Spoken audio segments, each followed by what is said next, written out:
Всем привет! Я Марина и с вами школа Сакрамел. Ногти-семечки. Часто так называют эту форму. Да что говорить, смотрите сами. Поехали! Вот та самая форма ногтей. Я спросила у своих подписчиков в Instagram, как я могу назвать ролик с этими ногтями. И вы были такими креативными, нагенерировали мне множество идей. И ногти-плюшки, и пирожочки, и клювики. Каких вариантов только не было. Огромное спасибо вам за вашу креативность. Но в итоге большинство ответов было за ногти-семечки. Именно так называют эти ногти мастера, также некоторые клиенты.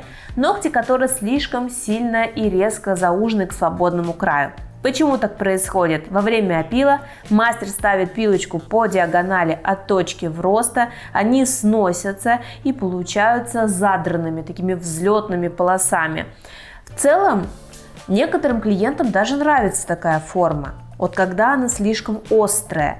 Назвать ее стилетом, конечно же, нельзя, потому что стилет – это смоделированная форма. Назвать острым миндалем, но тоже не поднимается рука, потому что тут отсутствуют нижние параллели. И при неправильном опиле получается вот такая вогнутая параллель. Думаю, согласитесь, что смотрится это, мягко говоря, не очень эстетично. Поэтому наша задача сегодня постараться исправить эту форму ногтей и, самое главное, восстановить отсутствующие нижние параллели. Ну а пока мы выполняем снятие. Внутри, как оказалось, очень много отслоек. Подсекаю их очень аккуратно носиком насадки для того, чтобы отделить эту отслойку, и затем она самостоятельно отлетает. То есть как-то чересчур агрессивно не стараюсь отодрать эти отслойки, так как они могут травмировать ногтевую пластину. На большом пальчике есть трещина от точки вроста, и, кстати говоря, это даже не удивительно, потому что именно на такой форме ногтей, на острой, чаще всего и бывают трещины по точкам вроста из-за отсутствующих боковых ребер жесткости, из-за спиленных нижних параллелей. Вот, поэтому здесь прямо в живом формате, как влияет неправильный опил, ошибки в опиле, на носибельность покрытия и ногтей. И за счет вот этой трещины появилась огромная отслойка, которая разрасталась, расползалась моей модели. Очень повезло, что туда не присоединилась никакая инфекция, не забилась какая-либо грязь.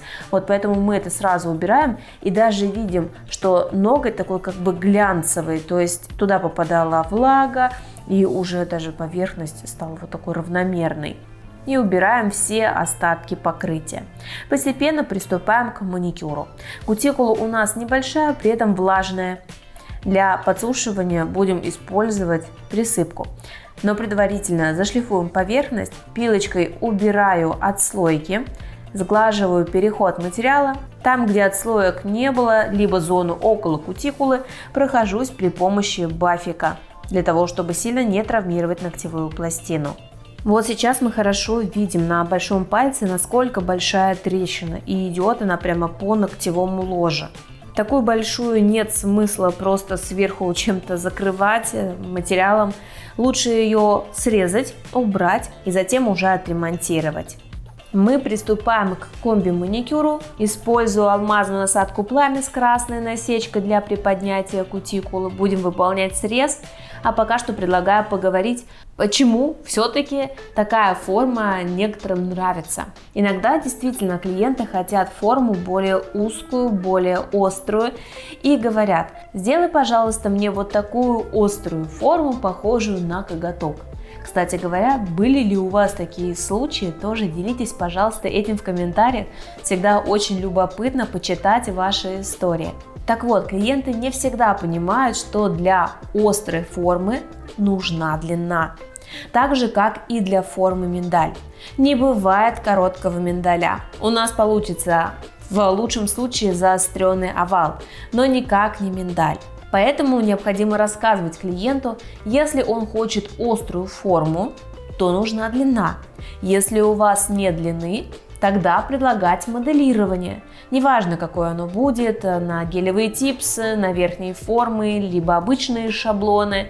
Но тогда мы сможем добавить длины, за счет чего сделать плавное сужение, постепенное к кончику, и это будет выглядеть красиво.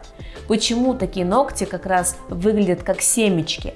Потому что чересчур резкое сужение к кончику. Конечно, не всегда эти разговоры о правильной форме срабатывают. Некоторые клиенты все равно просят на короткой длине острую форму, но тут уже дело ситуации. Мы смотрим, как реагирует клиент, что он говорит. Иногда проще выполнить ему такую форму, и он останется счастлив, оплатит услугу, нежели чем вы сделаете ему более овальную форму, и он останется недоволен и, возможно, даже напишет какой-либо отрицательный отзыв. Как вы справляетесь с такими ситуациями, тоже, пожалуйста, делитесь в комментариях. Ну а мы подготовили ногти к моделированию, нанесли базу и трещину закладываем при помощи геля-желе.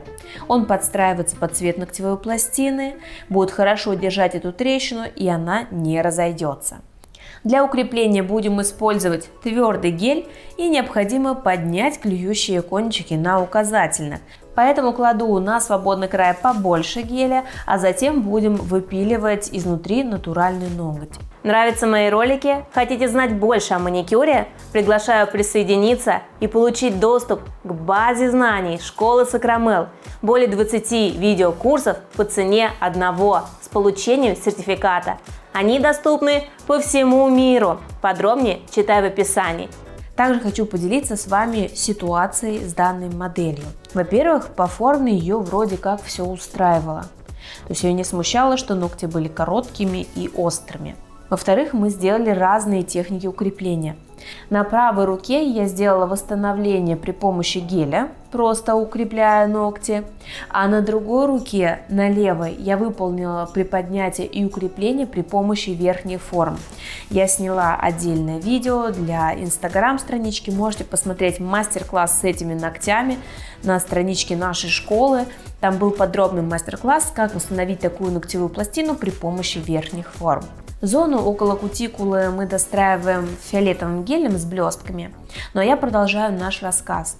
По итогу мы выполнили дизайн, о котором договорились, вроде модель даже осталась довольна. Единственный ее вопрос, который был после процедуры, и он меня даже смутил, то есть почему ногти выглядят по-разному. Но действительно, если посмотреть итог, то на одной руке ногти все равно такие более овальные, потому что правая рука, ногти более широкие, на левой другая техника, получается архитектура. Они вот слегка невооруженным глазом действительно выглядят по-разному. И ее это смутило, хотя я не поняла, то, что у нее было до этого, оно выглядело вообще абсолютно по-другому, думаю, вы понимаете. И по итогу она потом написала отзыв, что она очень сильно обеспокоена за состояние ее натуральных ногтей, потому что мы их выпилили изнутри, и как же теперь она будет делать коррекцию без своих натуральных? Она так долго их отращивала, а теперь у нее их нет. Что скажете? Хотя во время процедуры мы с моделью обсуждали, что вот такое незначительное выпиливание, полностью не выпиливала ногти, оно ни на что не повлияет, и затем она будет выполнять коррекцию так же, как обычно. Но, видимо, видите, не всегда хватает таких разговоров. Необходимо еще более тщательно доносить информацию, даже вот в моем случае.